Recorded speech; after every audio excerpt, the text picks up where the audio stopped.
de La Paz y Cochabamba. La Ventana. Información, criterio y buena música. De lunes a viernes a las 16 horas. Bien, estamos de retorno. Vamos a conversar con la doctora Katia Saucedo. Ella es miembro de la Comisión de Constitución, donde el día de ayer se ha rechazado, la Comisión de Constitución ha archivado el proyecto que eliminaba estos sueldos vitalicios a los expresidentes, argumentando que había algunas deficiencias. De esto queremos conversar con la doctora Saucedo. Doctora, buenas tardes, qué gusto de tenerle en línea. ¿Cómo le va? Buenas tardes. ¿Cómo está, Lorena? Un placer conversar con usted esta tarde.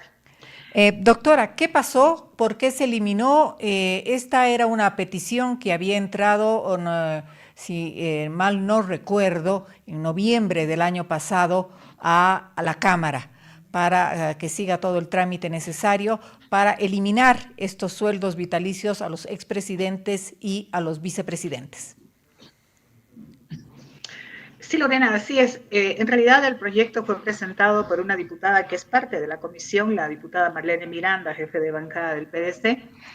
Llegó a la comisión y nosotros, de acuerdo a lo que estipula el reglamento de la Cámara de Diputados, enviamos a un comité para que el comité emita el informe correspondiente. Se hizo una consulta, porque el proyecto de ley vino sin la consulta.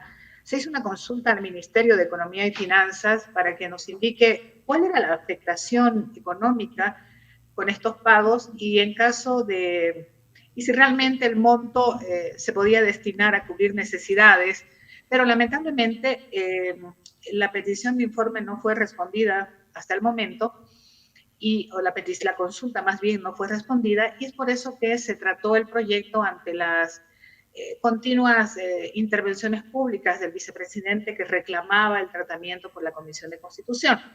Entonces se decidió tratarlo en plenario y básicamente las observaciones del comité que fueron aprobados de forma unánime en la comisión fueron las siguientes. Primero, el proyecto carecía de criterios básicos de técnica legislativa, es decir, considerando la especialización de quienes aparentemente la habían elaborado el proyecto, pues no tenía criterios de técnica legislativa necesarios para un proyecto de ley. Segundo, confundía sueldo, renta, privilegio e intentaba hacer ver las rentas vitalicias como un beneficio absolutamente discriminador cuando no es así.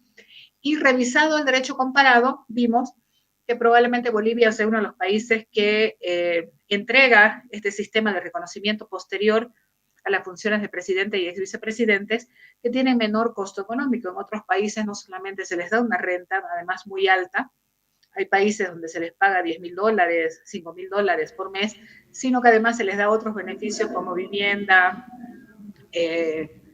oficinas, etcétera, etcétera, ¿no? ¿Por qué se les da estos beneficios? ¿Por qué? ¿Cuál es la razón? Las razones básicamente son dos, Lorena. Uno, en reconocimiento a los servicios prestados al país durante los años de presidencia, y segundo, para resguardar una vida decorosa y digna, considerando que después de haber asumido estos cargos, usted tiene muy poco que hacer ya en su vida laboral, ¿no es cierto? Usted quiere, claro, después de ser presidenta o vicepresidenta, insertarse de manera regular en la vida laboral, y resulta bastante difícil, ¿no es cierto? Por muchas razones. Pero además se intenta resguardar la figura del presidente y el vicepresidente, que, como usted sabe, ha manejado información estatal, confidencial, pertinente al tema del Estado. Entonces se le trata de dar a estas personas que han ocupado estos altos cargos y han prestado servicios al país ciertas condiciones de dignidad y decoro posteriores al fenecimiento de sus servicios, sin distinciones de corte político, ¿no es cierto? Es decir, no se hace ninguna distinción si es de izquierda, de derecha, de tal partido, claro, del otro, no se hace ninguna distinción. Entonces, esa fue la esencia para poder rechazar el proyecto de ley presentado por la diputada y que el vicepresidente asumió como suyo después en varias intervenciones públicas, y que se aprobó de manera unánime por la comisión el rechazo del proyecto de ley. Doctora Saucedo, ¿cuántas son las personas que reciben este sueldo vitalicio? Doctora, no sé si me está escuchando. Entiendo que no son más de 10, Lorena, no tengo el dato. Ya. Sí, yo la escucho perfecto. No sé si usted me escucha. Sí. No tengo el dato preciso, Lorena, de cuántas personas son, pero entiendo que no son más de 10, ¿no es cierto? Porque son los expresidentes y los exvicepresidentes constitucionales que han realizado estas funciones públicas de tan alto nivel. ¿También son los vicepresidentes, doctora? Sí, también los vicepresidentes. Y también en la misma ley, que es la 376, si mal no recuerdo, hay un beneficio para las mujeres mineras que sufrieron embates de la dictadura. Entonces, si se derogaba la ley que otorgaba las rentas vitalicias, también se derogaba los beneficios a estas mujeres. Entonces, esas fueron las razones básicas, Lorena. Y como le digo, la Comisión de Constitución está formada por 10 diputados del PDC, de UN y de Alianza Libre, ¿no es cierto? Y todos de manera unánime votaron por el rechazo. Claro. Ahora, doctora, ¿cuál era el fin de anular estas? ¿Era realmente una posibilidad de ahorrar un buen dinero, digamos, para el Estado boliviano, o es realmente el monto muy pequeñito como para poder hacer otros proyectos o destinar este dinero a otros fines?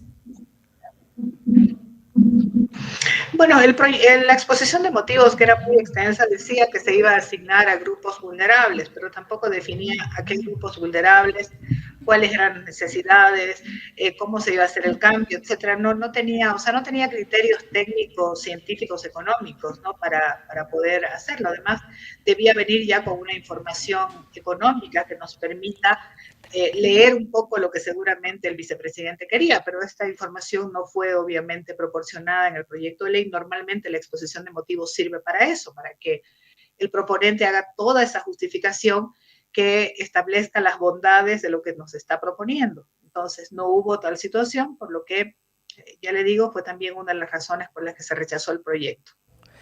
¿Cuál es el sueldo de uno de estos miembros, ex presidente del país, más o menos, doctora? ¿A cuánto llega? ¿A cuánto asciende? Entiendo que recibe 10 salarios mínimos. No tengo conmigo la ley porque me pilló usted en curva saliendo de una reunión. Sí, No doctora, tengo muchas conmigo en este gracias. momento la ley anterior, pero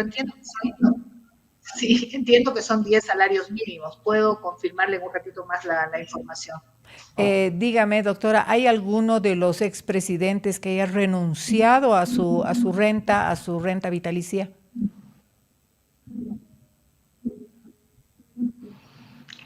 No tengo esa información, Lorena, no lo sé. Nosotros en la comisión no vimos casos concretos, porque cuando usted analiza un proyecto de ley, es prudente no revisar casos concretos, ¿no? Porque una ley se ajusta y se hace en función a una generalidad de gente que se beneficia con la ley. Entonces, no revisamos casos concretos, revisamos la generalidad de la situación. Doctora Saucedo, ¿usted cree que el fin de presentar este anteproyecto de ley ha sido un fin político? Bueno, el vicepresidente entiendo que ofertó esto en su campaña, ¿no es cierto? Él hizo una oferta de eliminar las rentas vitalicias, como si digamos, fuera tan grande el gasto que solucionara los problemas del país. Eso no es así. En realidad, si son 10 rentas las que se pagan, en realidad pues no solucionamos mucho, ¿no es cierto?, eliminando esa renta, y dejamos en una situación de posiblemente no resguardo de estas personas que sí han prestado servicios al país y sí han dejado parte de su experiencia, su vida profesional en el Estado, y contribuir de una u otra forma a la consolidación del Estado. Entonces, casi todos los países, Lorena, salvo algunos, otorgan estos beneficios como un resguardo, que le digo, a la dignidad de aquellas personas que dejan la función pública después de haber prestado las más altas y que resulta muy difícil volver a enrolarse en una vida laboral activa normal.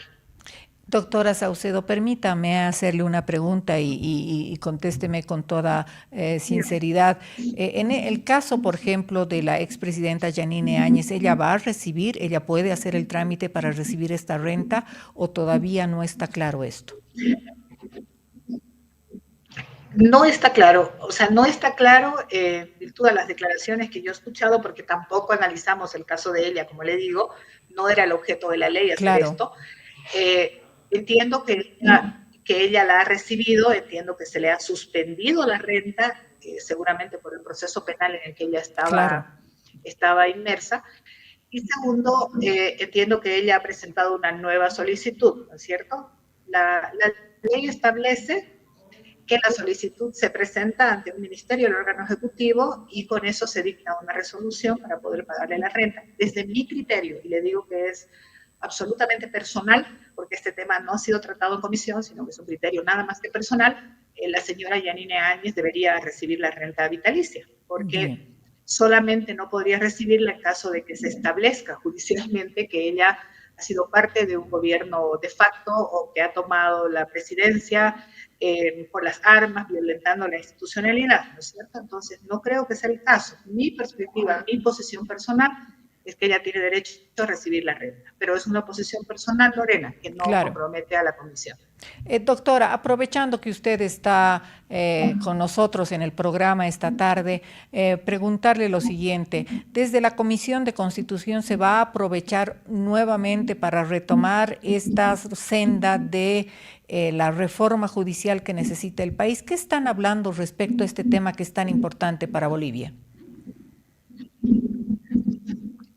Lorena, en la presidencia de la Comisión de Constitución, digo la presidencia porque no se ha discutido el tema en comisión, se está trabajando una propuesta de reforma judicial integral que está basada en la propuesta de los juristas independientes, que como usted sabe era un colectivo dirigido por Juan del Granado. Así es. Y que fue la que produjo la recolección de más de 800.000 firmas, que no logramos el cometido de lograr el 1.500.000 firmas, pero sí obtuvimos un número creo que relevante, más 800.000 ciudadanos le pusieron el ojo a este proceso. Entonces, sobre esa base se están haciendo algunos ajustes importantes, pero que no quisiera adelantarme porque todavía está en proceso de elaboración y seguramente en las siguientes semanas el doctor Granado va a presentar la propuesta de reforma judicial integral que estaría planteando desde su presidencia. Bueno, en todo caso, doctora Saucedo,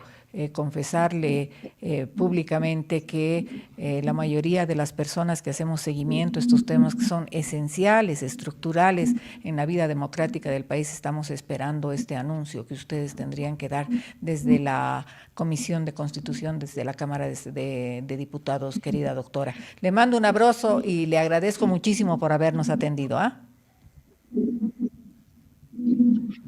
usted, Lorena, un placer conversar con usted. Un placer, buenas tardes. Bien, hacemos una pequeña pausa, luego estaremos conversando con el doctor Carlos Alarcón a propósito de los billetes de la serie B que están ocasionando tantos problemas que a veces no quieren recibirle a uno en el minibús o en el trufi o en el taxi.